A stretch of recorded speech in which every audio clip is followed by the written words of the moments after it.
V K പടിയിലുള്ള കേട്ടോ. V K പടിയിൽ ഇതാ അപ്പുറത്ത് കോഴിക്കോട് റൂട്ടിൽ മൊത്തം വണ്ടികൾ ഇങ്ങനെ ബ്ലോക്കായി കിടക്കുകയാണ്. അപ്പോൾ മമ്പർ റോഡിൻ്റെ അവിടെ ഒരു വണ്ടി തട്ടിക്കണമെന്ന് പറഞ്ഞു. ഒന്ന് പോയി നോക്കട്ടോ. ഇപ്പോൾ ഇവിടെ ഉണ്ടായത് എന്താണെന്ന് വെച്ചാൽ ഈ ഒരു വണ്ടി കണ്ടില്ല നിങ്ങൾ, ഇതിവിടെ ഇടിച്ചിട്ട് ആദ്യം തന്നെ ഒരു അപകടം ഇവിടെ ഉണ്ടായിട്ടുണ്ട്. അതിൻ്റെ ബ്ലോക്ക് ഇവിടുന്ന് നമ്മുടെ മമ്പറം റോഡ് വരെയുള്ള ഭാഗത്തേക്ക് ഈ ബ്ലോക്ക് വ്യാപിച്ച് കിടക്കുന്നുണ്ട്. ആ ഒരു സമയത്താണ് നമ്മളെ വോൾവോ ബസ് സ്ട്രൈറ്റ് ആയിട്ട് മെയിൻ റൂട്ടിൽ നിൽക്കുകയാണ് വെയിറ്റിങ്ങിൽ. ഇതിൻ്റെ ബാക്കിൽ ഈ ബ്ലോക്ക് അതിൻ്റെ ബാക്കിൽ നിൽക്കുമ്പോഴാണ് ലെഫ്റ്റ് സൈഡിലൂടെ ലിമിറ്റഡ് കയറി വന്നു. ലിമിറ്റഡ് കയറി വന്നിട്ട് ഇതൊക്കെയാണ് അടുത്ത പരിപാടി. എന്താ വെച്ചാൽ കണ്ടോളിട്ടോ, അടുത്ത പരിപാടി ഇതാണ് ഉണ്ടായിട്ടുള്ളത്. ലിമിറ്റഡിന് പെട്ടെന്ന് തോന്നി ബ്ലോക്ക് ആയതുകൊണ്ട് മമ്പറം റോഡ് വഴി പോകാം, ചെമ്മാട് വഴി തലപ്പാറയ്ക്ക് ചാടാം. ആ തിരിച്ചില് ആ വണ്ടീൻ്റെ മൂഡ് കണ്ടില്ലേ, മൂഡ് വോൾവോൻ്റെ ഡോറിന് അടിച്ചു, ഡോറ് പൊട്ടി. അപ്പോൾ പൊട്ടിയ രംഗം ഒന്ന് കാണിച്ചു തരാം കേട്ടോ.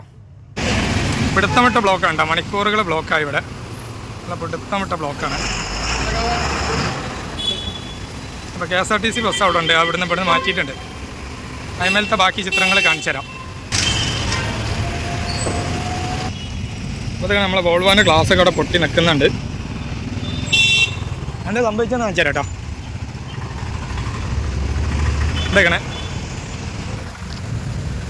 ഇതൊക്കെ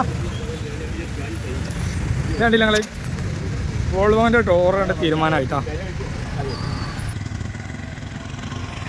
ഇത് കണ്ടോ, വോൾവോൻ്റെ AC ഇനി ഓപ്പൺ AC ആയിട്ട് കിട്ടും. ഗ്ലാസ്സൊക്കെ തീരുമാനമായിട്ടുണ്ട്. അപ്പോൾ എന്താ സംഭവിച്ചു വെച്ചാൽ വോൾവോ കറക്റ്റ് സൈഡിൽ തന്നെയാണ് വരുന്നത്. പക്ഷേ ലിമിറ്റഡ് ഈ ഒരു ഭാഗത്തേക്ക് തിരിഞ്ഞപ്പോൾ അതിൻ്റെ മൂട് കുത്തിയതാട്ടോ. മൂട് ഇതിന്മേൽ തട്ടിയതാണ്. അതായത് വണ്ടി തിരിഞ്ഞപ്പോൾ ലിമിറ്റഡ് ഇങ്ങോട്ട് തിരിഞ്ഞപ്പോൾ അതിൻ്റെ ബാക്ക് സൈഡ് ഈ ഗ്ലാസ്സിൽ തട്ടി ഗ്ലാസ് മൊത്തം പൊട്ടി. ചങ്ങായിമാരെ, മുഴുവനായിട്ട് നമുക്ക് ലിമിറ്റഡുകാരനെ കുറ്റം പറയാൻ പറ്റൂല. ലിമിറ്റഡുകാരൻ സ്റ്റോപ്പാക്കാൻ പറഞ്ഞിട്ടും ഉള്ള ഗ്യാപ്പിലേക്ക് ഒന്നും കൂടി സഹകരിക്കാതെ വോൾവോ ഫ്രണ്ട് വെച്ചു എന്നുള്ള ഒരു അഭിപ്രായം കൂടി ഇവിടെ കേൾക്കുന്നുണ്ട്. അപ്പോൾ അതും ഒരു വണ്ടി തട്ടാനുള്ളൊരു കാരണമാണ്. പരസ്പര സഹകരണം കൂടി ഇതിൻ്റെ ഇടയിലൊക്കെ വേണ്ടിയിരുന്നു. അതില്ലാത്തതും ഈ ഒരു വണ്ടികൾ തട്ടാൻ ഒരു സാഹചര്യം ആയിട്ടുണ്ട്. എന്തായാലും വണ്ടി സൈഡിലേക്ക് മാറ്റിയിട്ടുണ്ട്. അപ്പോൾ വണ്ടീൻ്റെ ഉള്ളിൽ പോയിട്ട് കാണാട്ടെ നമുക്ക്. അപ്പോൾ ഇതാണ് ഉള്ളിലെ അവസ്ഥ.